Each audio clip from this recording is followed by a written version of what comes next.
आदिवासियों के लिए गूंजते रहेंगे नगाड़े की तरह बजते शब्द। अभी हाल ही में संथाली भाषा को संविधान में प्रमुख भारतीय भाषा का दर्जा प्राप्त हुआ है। भारतीय ज्ञानपीठ ने संथाली भाषा की सशक्त कवियत्री निर्मला पुतुल का काव्य संग्रह नगाड़े की तरह बजते हैं शब्द का प्रकाशन किया है। झारखंड के दुमका की निर्मला पुतुल संथाल आदिवासी की नई सुशिक्षित पीढ़ी का प्रतिनिधित्व करती हैं। उनकी कविताओं में आदिवासी समाज की पीड़ा, अत्याचार, शोषण के खिलाफ बेचैन आवाज़ निकलती है। इस संग्रह के अलावा उनका दिल्ली के रमनिका फाउंडेशन द्वारा अपने घर की तलाश में संग्रह प्रकाशित हुआ है। निर्मला पुतुल की रचनाएं भारत की प्रमुख पत्रिकाओं में प्रकाशित हो रही हैं। साहित्य अकादमी नई दिल्ली ने उन्हें आदिवासी युवा कवियत्री के रूप में पुरस्कृत किया है। यह पुरस्कार संथाली भाषा की सशक्त रचनाकार होने के नाते उन्हें प्राप्त हुआ है। इनकी कविताओं का सशक्त हिंदी अनुवाद झारखंड के दुमका के हिंदी के सुपरिचित कवि श्री अशोक सिंह ने किया है। हिंदी से संबंधित होने के कारण यह हिंदी साहित्य की नवीन पहचान है। सुप्रसिद्ध बंगला साहित्यकार महाश्वेता देवी जी ने उन्हें सम्मानित किया है। हिमाचल प्रदेश के एक साहित्यिक गोष्ठी में हिंदी समीक्षा के महापुरुष माननीय श्री नामवर सिंह ने नवलेख को कहा था कि निर्मला पुतुल की रचनाओं को पढ़ो। आदिवासी होकर भी उनकी कविताओं में समाज के प्रति गंभीर चिंतन है। हमारे समाज में दलित हरिजन गांव के बाहर रहते हैं। उनकी पीड़ा, दुख को उजागर किया जा रहा है, लेकिन गांव से दूर जंगल में रहने वाले आदिवासियों की सुध लेने की ज़रूरत हमने कभी महसूस नहीं की। हमने अपने स्वार्थ के लिए पेड़ कटवाए, जंगल का घोर विनाश किया। मनुष्यता की अबोध निर्मल जीवन प्रणाली को नागर संस्कृति ने भ्रष्ट किया। उनकी कविताओं में निरीहता, भोलापन, निश्चलता, पवित्रता और निर्दोषता है। नगाड़े की तरह बजते हैं शब्द यह घोषित करता है कि जंगल में शहरी आदमी घुस कर आया है। आदिवासियों में किसी घटना या सतर्कता के लिए विशिष्ट आवाज़ नगाड़े से निकाली जाती है। इसी आवाज़ से संपर्क बनता है। आदिवासी सजग हो जाओ, निर्मला कहती हैं। देखो अपनी बस्ती के सीमांत पर जहाँ धराशायी हो रहे हैं पेड़ कुल्हाड़ियों के सामने असहाय रोज नंगी होती बस्तियाँ। एक रोज मांगेगी तुमसे तुम्हारी खामोशी का जवाब।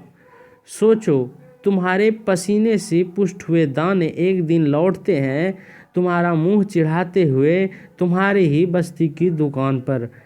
कैसा लगता है तुम्हें जब तुम्हारी ही चीज़ें तुम्हारी पहुंच से दूर होती दिखती हैं।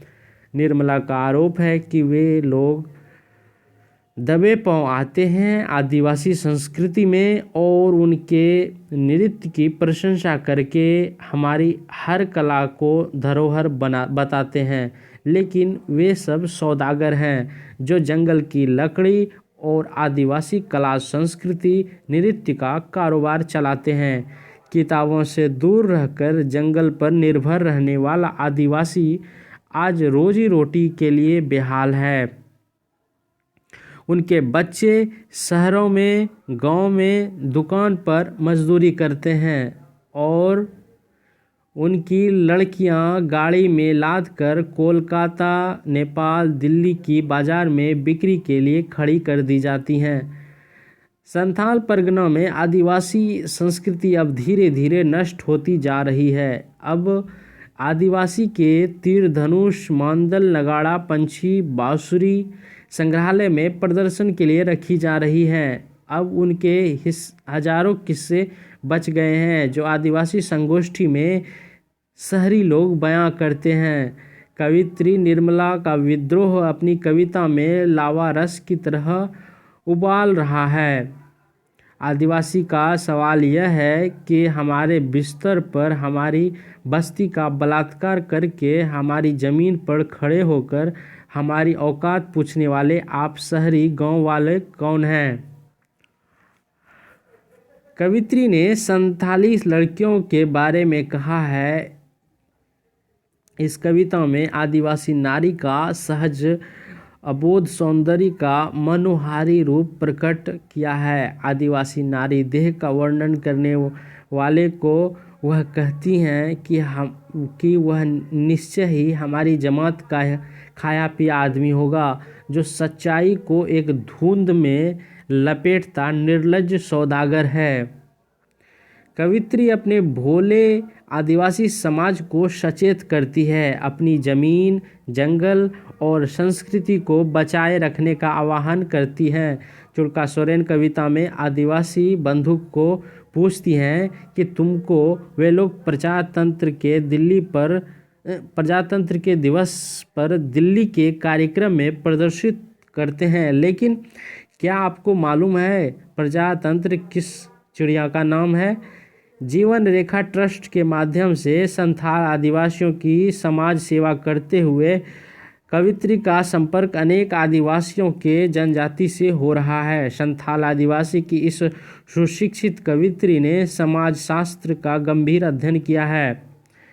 आदिवासियों का आर्थिक एवं सामाजिक विकास करते समय उसने यह जाना है कि साहित्य की निर्मित केवल स्वांत सुखाय नहीं है। अपने आदिवासी समाज पर चिंतन करते हुए उनकी कविताएं मानवीय संवेदना, नारी पीड़ा और अवसरवादी मानसिकता पर प्रकाश डालती हैं। संथाली भाषा की एक उम्दा युवा कवित्री के पास हिंदी साहित्य की ऊंचाई छूने की ताकत है। उनकी कविताएं सहज, सरल और सीधे हृदय को भीड़ने वाली है। इन कविताओं में वर्तमान आदिवासी समाज की संवेदना, गंभीर चिंतन एक साथ उभर कर आई है।